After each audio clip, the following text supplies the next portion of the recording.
Rahman Channel. Cerita untuk Anda. Assalamualaikum warahmatullahi wabarakatuh. Selamat berjumpa kembali dengan sahabat-sahabat saya dimanapun berada. Mudah-mudahan malam ini Allah memberikan rahmat dan berkah untuk saudaraku semuanya. Pada YouTube kali ini kita akan mengangkat sebuah tema dengan judul Kekasih Satrio Piningit Ratu Adil Nusantara. Pada kesempatan kali ini mudah-mudahan saudaraku semuanya selalu dijaga kesehatannya, selalu dijaga istrinya, anak-anaknya, keturunannya sampai akhir zaman. Amin ya rabbal alamin. Baiklah saudaraku, bahwa antara seorang Satrio Piningit itu adalah manusia biasa, manusia pilihan, manusia yang diberikan kelebihan oleh Allah Subhanahu wa Ta'ala, barangkali oleh alam barangkali yang kita tidak pernah mengerti sesungguhnya Satrio Piningit itu seperti apa sejatinya.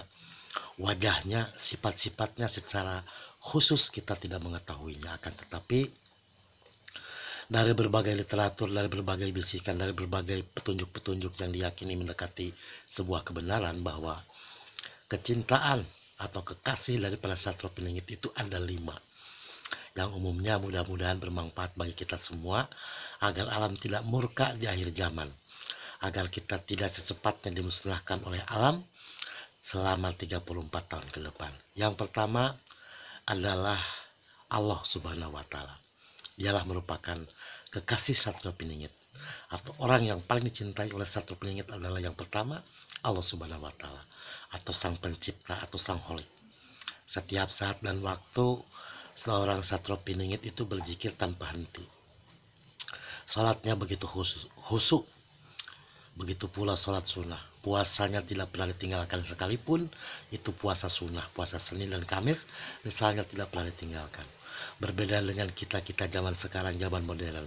Untuk puasa Senin dan Kamis saja udah jarang terlihat, hanya 1-2 orang dari sekian ribu orang atau sekian juta barangkali ada 1 atau 2 saja. Sedangkan yang namanya Satrio Piningit yang pertama sekali yang selalu dia ucapkan adalah berzikir kepada Allah. Karena cintanya kepada Allah, seorang Satrio Piningit itu selalu berzikir siang dan malam hari tanpa henti. Seperti itu yang disampaikan kepada kami. Yang kedua, Satrio Piningit itu mencintai para malaikat. Malaikat dia cintai, dia doakan, seolah-olah bahwa dia dekat dengan malaikat, seolah-olah bahwa dia melihat malaikat. Akan tetapi kecintaannya terhadap malaikat melebihi kecintaan terhadap dirinya. Itu yang kedua. Tadi yang pertama adalah kecintaan terhadap Allah Subhanahu wa Ta'ala. Yang kedua kecintaannya terhadap para malaikat. Yang ketiga kecintaannya terhadap para nabi dan rasul. Ini yang perlu ditanamkan kepada anak didik kita, kepada anak-anak kita, kepada keturunan kita sampai akhir zaman. Kenapa? Karena seorang Satrio Piningit bukan hanya memuliakan Nabi besar Muhammad SAW, akan tetapi seluruh nabi yang dia ketahui dia muliakan. Mulai dari Adam alaihissalam dengan Siti Hawa, kemudian Nabi Nuh alaihissalam, Nabi Idris alaihissalam, dan seterusnya. Beliau seorang Satrio Piningit selalu mendoakan para nabi dan rasul, selalu memuliakan nabi dan rasul. Sekalipun dia umat Nabi Muhammad SAW, beliau seorang Satrio Piningit tetap mendoakan nabi-nabi yang lainnya. Itu adalah seorang Satrio Piningit yang berbeda dengan bangsa kita. Nah, yang keempat adalah mencintai orang tuanya. Seorang Satrio Piningit yang sejati lebih baik mengorbankan pekerjaannya, mengorbankan kesenangannya hanya untuk berbakti kepada kedua orang tuanya. Kalimat kedua orang tuanya adalah termasuk leluhurnya yang selama ini membimbing Satrio Piningit menjadi seorang Ratu Adil. Dari kecintaannya terhadap kedua orang tua itu adalah di urutan yang keempat. Urutan yang pertama adalah terhadap Allah Subhanahu wa Ta'ala. Yang kedua terhadap para malaikat. Yang ketiga terhadap para nabi dan rasul. Dan yang keempat adalah kepada orang tuanya. Seorang Satrio Piningit tidak akan pernah mungkin melupakan leluhurnya. Karena Satrio Piningit punya prinsip bahwa tidak mungkin seorang Satrio Piningit ada di muka bumi kalau tidak ada leluhurnya. Maka seorang satrio piningit itu rajin setiap saat dan waktu, seminggu sekali beliau menyempatkan diri untuk berziarah kepada makam leluhurnya, makam-makam orang tuanya. Kalau sudah meninggal barangkali kakeknya, uanya, beliau selalu rajin. Kadang-kadang dilakukan sebelum sholat Jumat atau setelah sholat Jumat. Kadang-kadang juga hari Rebo beliau melakukan ziarah kepada makam-makam keluarganya, bukan kepada makam-makam yang tidak dia ketahui, akan tetapi kepada makam keluarganya. Karena seorang satrio piningit yang itu adil, artinya yang asli, dia mengetahui silsilah dirinya, mulai dari dirinya, kedua orang tuanya, kakeknya, buyutnya, sampai Nabi Adam alaihissalam. Itulah seorang satrio piningit yang lulus menjadi seorang ratu adil yang sudah dibaiat di alam metafisika itu pada tahun 2019 yang lalu. Dan yang terakhir adalah seorang satrio piningit itu mencintai flora dan fauna. Banyak sekali, termasuk diri saya, itu jarang sekali mendoakan flora dan fauna, mencintai, membunuh ular misalnya, membunuh serangga misalnya. Tapi kalau seorang satrio piningit dengan flora dan fauna itu adalah merupakan seorang sahabat. Cintanya terhadap flora dan fauna itu sulit untuk dilukiskan dengan sebuah kata-kata.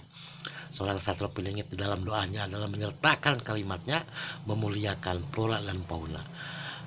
Di dalam kesehariannya, selain dia berzikir kepada Allah, beliau memuliakan flora dan fauna. Dia sebutkan satu persatu, ya Allah muliakanlah kalimatnya seperti itu, flora dan fauna. Disebutkan dia, ular misalnya gitu kan, biawak dan semuanya. Dia sebutkan ketika beliau berdoa, ya Allah lindungilah katanya, berikanlah rezeki, jagalah keturunannya. Padahal kepada flora dan fauna kan, seorang satrio piningit itu selalu begitu setiap saat dan waktu.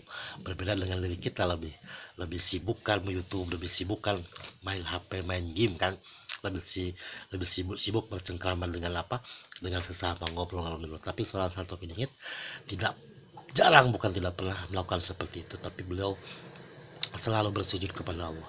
Dia betul-betul mencintai dengan pembuktiannya, dan beliau tidak mau namanya menyembelih sapi seperti itu. Seorang satrio piningit tidak mau. Kenapa? Karena beliau menghargai bahwa ada keluarganya atau umat yang lain yang mendewakan sapi, maka beliau tidak mau menyembelih sapi.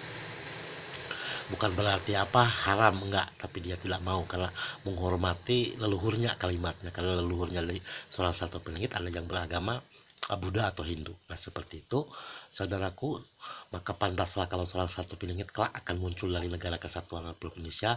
Kalau dari bahasanya mungkin lah, kalau dari seluruh dunia kan dari wilayah timur kan, dari wilayah timur seperti itu. Barangkali mudah-mudahan dari Indonesia lah, keturunan dari kerajaan Sunda Galuh, dari kerajaan yang pertama kali berdiri di wilayah tanah Lantan Sandu atau negara Republik Indonesia sekarang.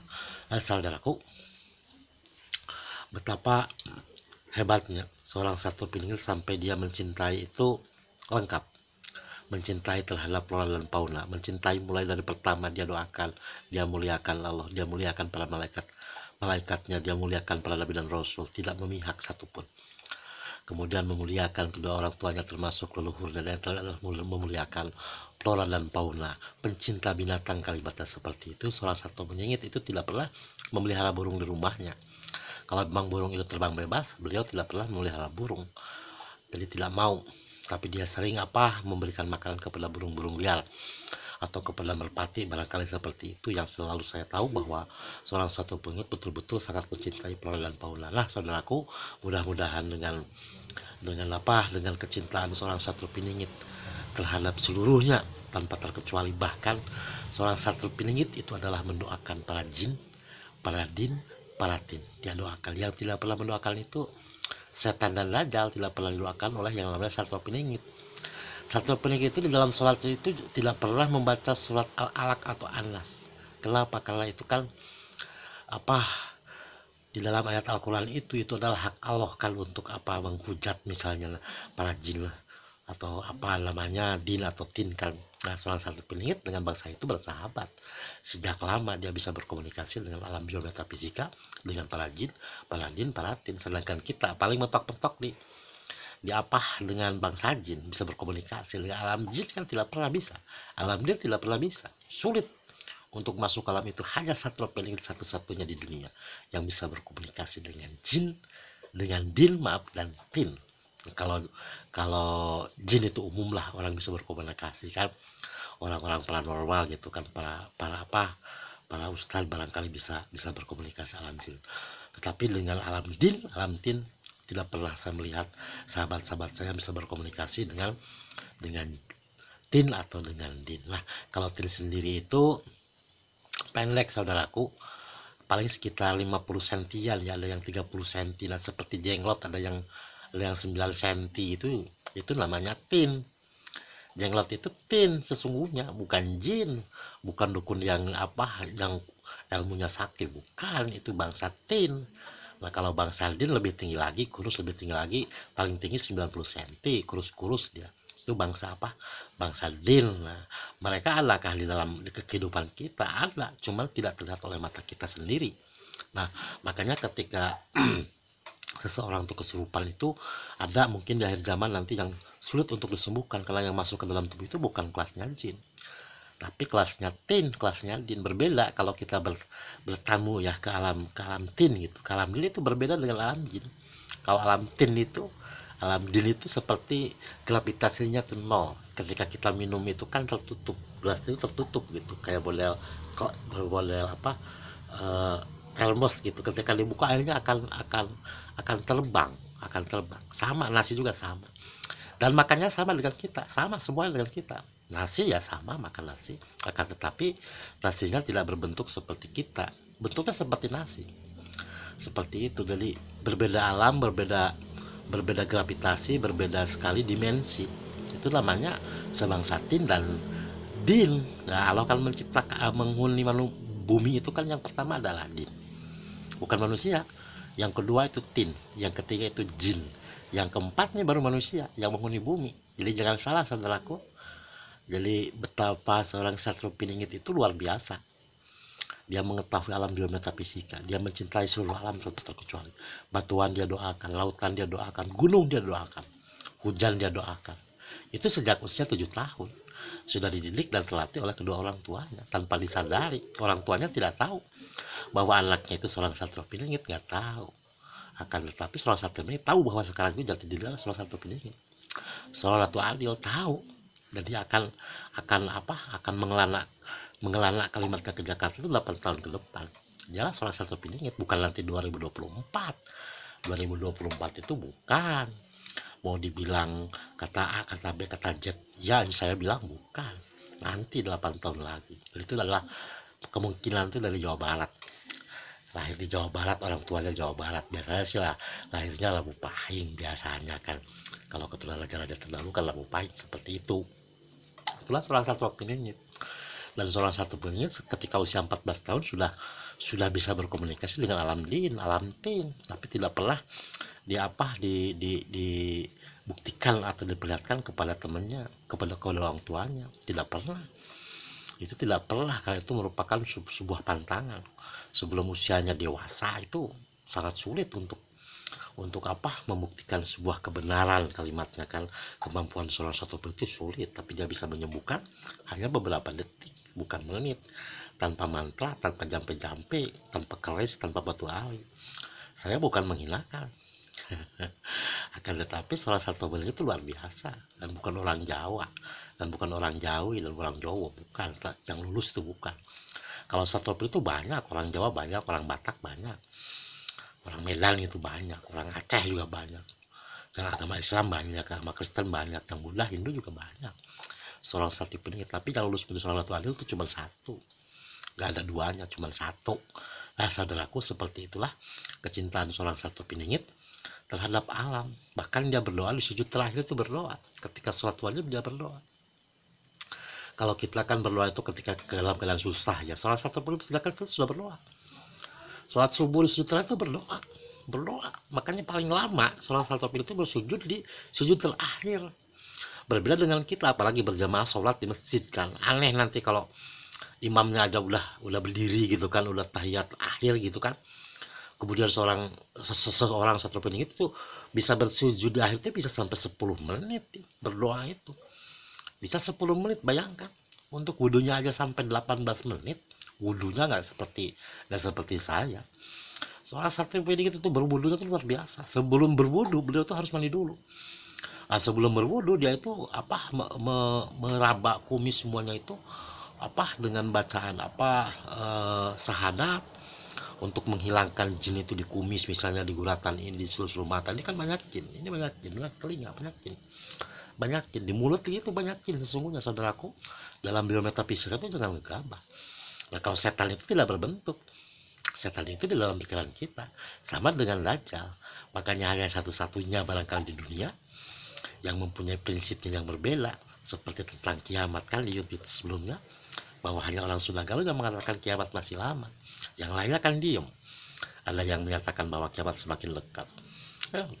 Kita buktikanlah ke depan kan, mudah-mudahan masih melihat YouTube legal blognya Bapak Indra Rahman seperti itu. Mudah-mudahan saudaraku semuanya di Indonesia, di Malaysia, di Brunei Darussalam, di Viet, kawan-kawan saya di Kamboja, kawan-kawan saya di Singapura, semuanya dalam keadaan sehat walafiat, dijaga dirinya, dijaga keturunannya sampai akhir zaman. Terima kasih saudaraku yang sudah subscribe dengan vlognya Bapak Indra Rahman. Mudah-mudahan bulan depan kita bisa bisa memperlihatkan patileman raja-raja Sunda Galuh, kemudian korban-korban daripada perang Bubat. Mudah-mudahan bisa diperlihatkan ke YouTube, karena itu menunggu perintah dari leluhur saya. Mudah-mudahan dapat diperlihatkan kepada saudaraku sebagai pembuktiannya bahwa sesungguhnya keturunan Sunda Galuh itu masih ada. Sejak 1432 memang betul hampir semua pewaris Tahraja, pewaris Apatih, pewaris juru tulis, juru langsar, juru cahaya, semuanya itu dibantai oleh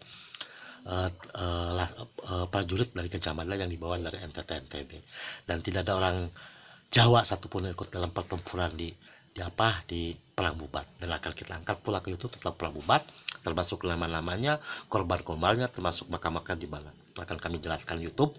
Mudah-mudahan nanti saya diberikan kesempatan oleh leluhur untuk men-shoot atau memvideokan di patileman atau kuburan-kuburan, agar supaya kita selalu ingat bahwa tanpa leluhur kita tidak mungkin seperti ini. Manusialah yang paling sombong kan, setelah jin, setelah din. Makanya Allah akan memerintahkan barangkali ya, atau alam barangkali akan memusnahkan kita semua sampai 34 tahun ke depan. Terima kasih saudaraku. Wassalamualaikum warahmatullahi wabarakatuh.